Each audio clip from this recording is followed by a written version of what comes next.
لوگوں کی مدد کرنا اس وقت سب سے امپورٹنٹ چیز بن چکی ہے. پہلے تو حالات ایسے ہوتے تھے کہ مختلف طبقوں سے تعلق رکھنے والے لوگ کسی نہ کسی طرح اپنی زندگی کا پہیہ چلا رہے تھے, لیکن ابھی ہم دیکھتے ہیں کہ کسی بھی شخص کا کسی بھی طبقے سے تعلق ہو, چاہے وہ بزنس مین ہی کیوں نہ ہو اور چاہے وہ ایک غریب دہاڑی دار مزدور ہی کیوں نہ ہو, وہ بہت زیادہ پریشان ہو چکے ہوئے ہیں, کیونکہ آپ کو پتہ ہے بزنسز رک گئے.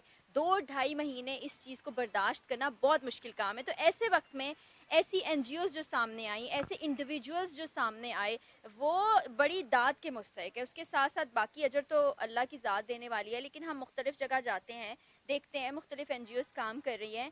گلوبل فاؤنڈیشن جو کام کر رہا ہے اس میں سب سے امپورٹنٹ جو چیز وہ کر رہے ہیں, یہ گلوبل فاؤنڈیشن والے, میں آپ کو دکھاتی ہوں, یہ ان کی فاؤنڈیشن کا آپ لوگوں بھی دیکھ سکتے ہیں.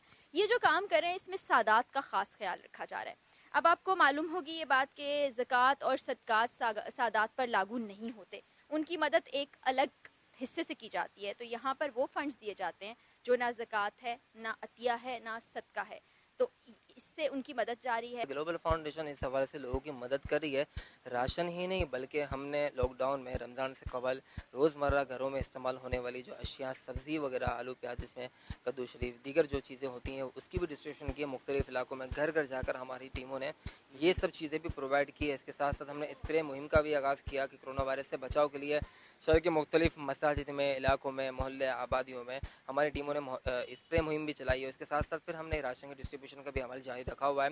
اور یہ کراچی ہی نہیں بلکہ ہماری ٹیم نے کوشش کی کہ سندھ کے مختلف علاقوں اور بلوچستان کے مختلف علاقوں بھی کور کیا جا سکے. حال ہی میں ہم سندھ کے مختلف علاقوں میں بھی گئے. سیون شریف اطراف کے جو آبادیاں ہیں, گاؤں دیہات ہیں, وہاں پر بھی ہماری ٹیم روانہ ہوئی اور وہاں پر بھی ہم نے تقریباً 1000 سے زیادہ راشن تقسیم کیا. اور اس کے ساتھ ساتھ کچھ دن قبل ہم بلوچستان کی طرف بھی گئے, جہاں خزدار, بیلا اور دیگر جو اطراف کے جو گاؤں دیہات ہیں, وہاں میں ہم نے جہاں جب کوشش کی کہ لسٹوں کے مطابق ہم نے جو اپنے ریسورسز استعمال کیے کہ وہاں کون کون کیا کیا لوگ ہیں, کس طرح کے مستحق ہیں, اور کن کن کو کیا چیزوں کی پرووائڈ کرنا چاہیے ہمارے کو, تو ہم نے یہ ساری چیزیں وہاں سے لسٹیں وغیرہ منگائی, ایک ورک کیا, اور اس ورکنگ کے ساتھ ہماری ٹیم وہاں پر روانہ ہوئی, اور اس طرح ہم نے وہاں پر راشن ڈسٹریبیوشن کی ہے. اور مزید ہم کوشش کر رہے ہیں کہ یہ جو صورتحال اس وقت چل رہی ہے کہ اس کام کو ہم جاری رکھیں, کیونکہ ہمارے ساتھ جو تعاون کرنے والے لوگ ہیں, مخیر حضرات ہیں, ان کی بھی شکریہ ادا کرتے ہیں, کیونکہ انہی کے تعاون سے ہمارا کام اس وقت چل رہا ہے. لوگ دیکھتے ہیں, کرتے ہیں, فیس بک پہ رابطے کرتے ہیں, واٹس ایپ پہ رابطے کرتے ہیں, موبائل فون پہ کالز کرتے ہیں, بہت سارے رابطے اسی طرح ہمارے چلتے رہتے ہیں. پھر اس طرح باکسز میں آپ دیکھ رہے ہیں بڑے اچھے سے باکسز تیار کیے گئے ہیں.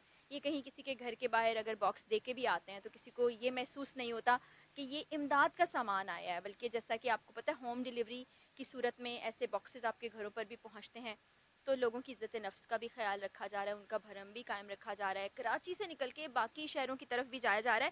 ہمارا فوکس ہوتا ہے کہ ہم اپنے شہر میں, گلی محلے میں, یہاں وہاں لوگوں کا خیال رکھ لیں. چند فاؤنڈیشنز ایسی ہیں جو باقی شہروں میں بھی جاتی ہیں, تو گلوبل فاؤنڈیشن بھی اس میں سے ایک ہے, اور بڑے ینگ لوگ ہیں, میں ان سے ملی ہوں, میں نے بات بھی کی ہے, تو مجھے بڑی خوشی محسوس ہوئی, مجھے اچھا لگا, اور ان کے کام کو اپریشیٹ کرنا چاہیے. میں بھی کرتی ہوں, آپ بھی کریں, اور ان لوگ کا ساتھ بھی دینا چاہیے.